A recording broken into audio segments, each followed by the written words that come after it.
I wanted to bring in Congresswoman Nikki Budzinski, a Democrat from Springfield, in her first term, likely to have her second term because she has nominal opposition in November.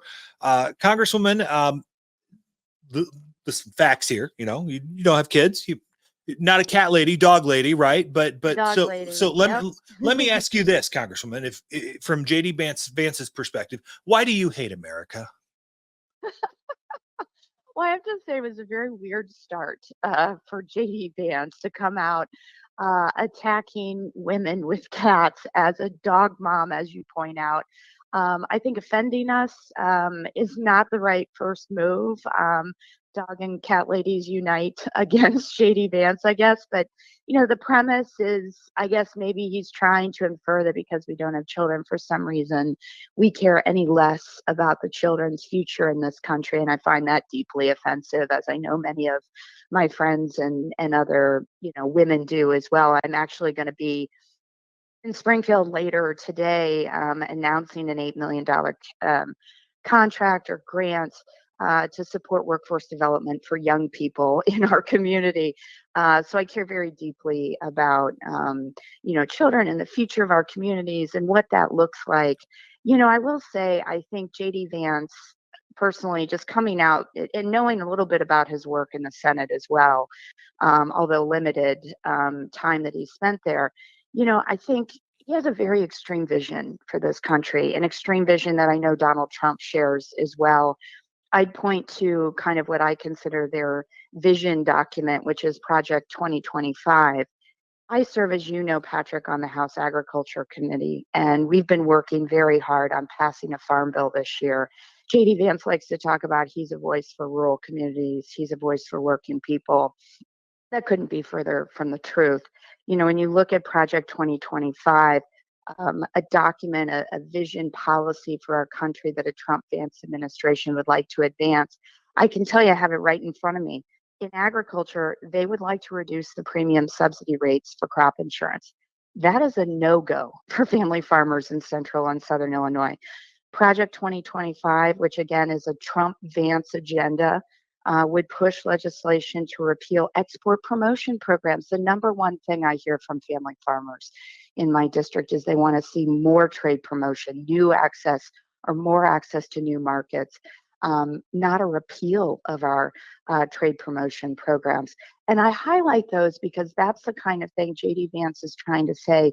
He understands the needs of rural communities, to not completely disavow and to realize that all of the policy experts around the Trump Vance campaign and former administration are around Project 2025. This is the vision that they are setting forward for rural communities. I also want to point out what a fraudster I think he is as it relates to working people. Very proud that I worked, as you know, Patrick, in the labor movement, supporting a strong collective bargaining process, which means for workers, access to good wages, benefits, and safe working conditions. What JD Vance would like to do is pass a national right to work law, which would completely gut our collective bargaining process, which is the real path for a lot of working people into the middle class in this country. So I just reject out of hand this weird notion from JD Vance that he thinks that he supports rural communities, he supports working people. What the vision of a Trump Vance administration looks like is completely contradictory to that. Let me ask you, Congresswoman Nikki Budzinski joins us here on WMAY. You had the opportunity to work in the Biden administration before you moved home to work for or run for Congress. And you certainly had the opportunity to be around him, I would assume, since you've been in the House. I think, I've always said that I thought he had lost a step. Clearly, 70-something-year-old Joe Biden was different than 50-something-year-old Joe Biden. But I think a lot of us saw in that debate in late June that it was worse than we expected. Had you seen or noticed any sort of a decline? And was there any sort of talk in Washington that, hey guys, this is worse than it's being let on? I think that we were all, surprised. I was very upfront about after seeing the debate how shocked I was by seeing that. And also just I think how devastating it was for his campaign and the struggle to recover from it. We spent 3 weeks after the debate.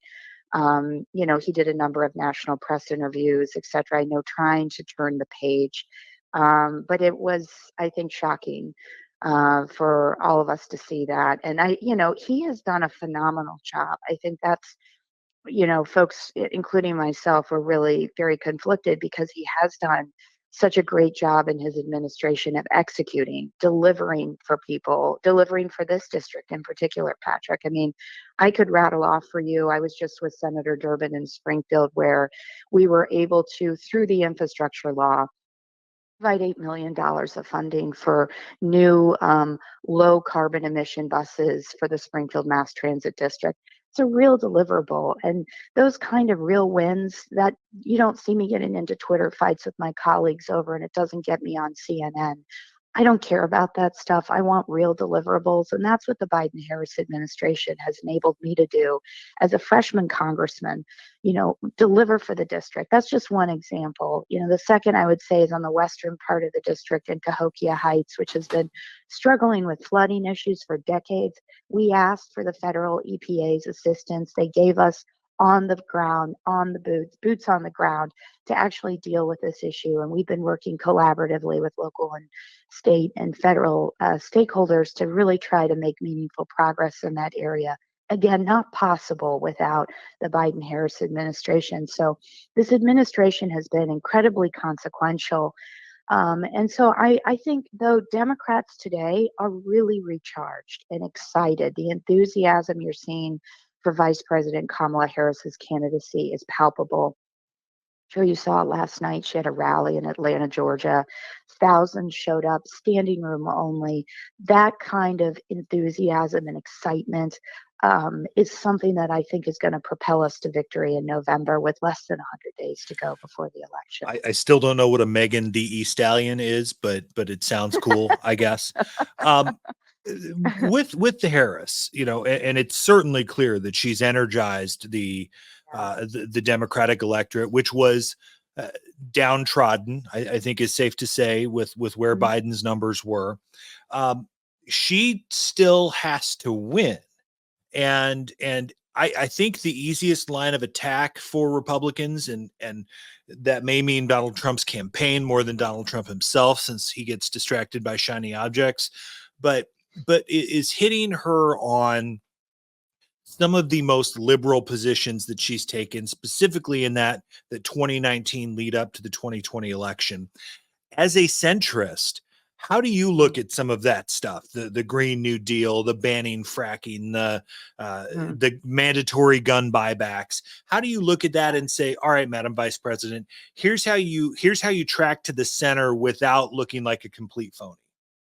Yeah, I mean, I disagree, obviously, with some of those policy positions that she'd taken. I think, though, within our own party, within any party, you're going to disagree with folks. Those are clearly areas where I'm on the record as not being in the same place.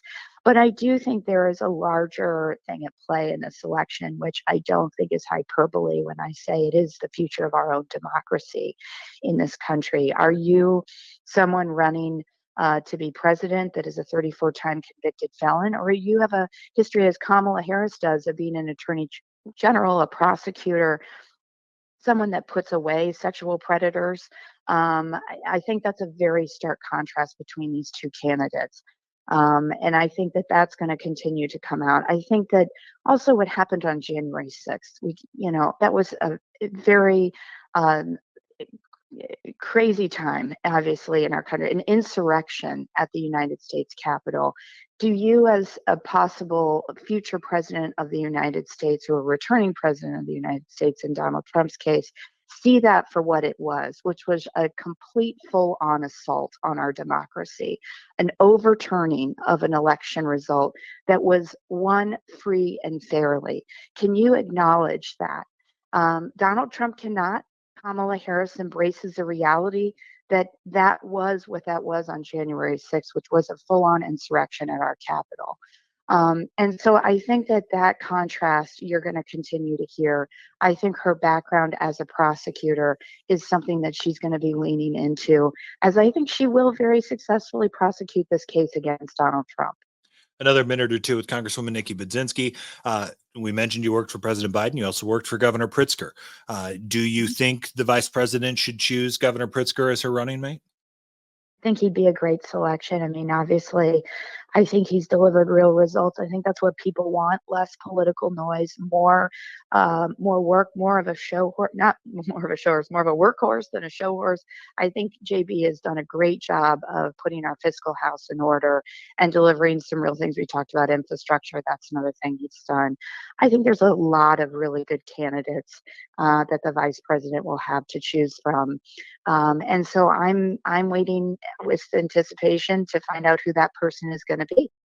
Before we let you go, Congresswoman, I just want to touch on Israel real quick. You know, obviously Hezbollah Mm, was firing rockets into Israel. The Israelis have returned, have responded in their due way to that. Netanyahu was in the United States last week. Obviously, spoke to Congress. I don't know if you were there or not. mhm. I don't remember if you. I was, Yeah. yes, I was there. Yep.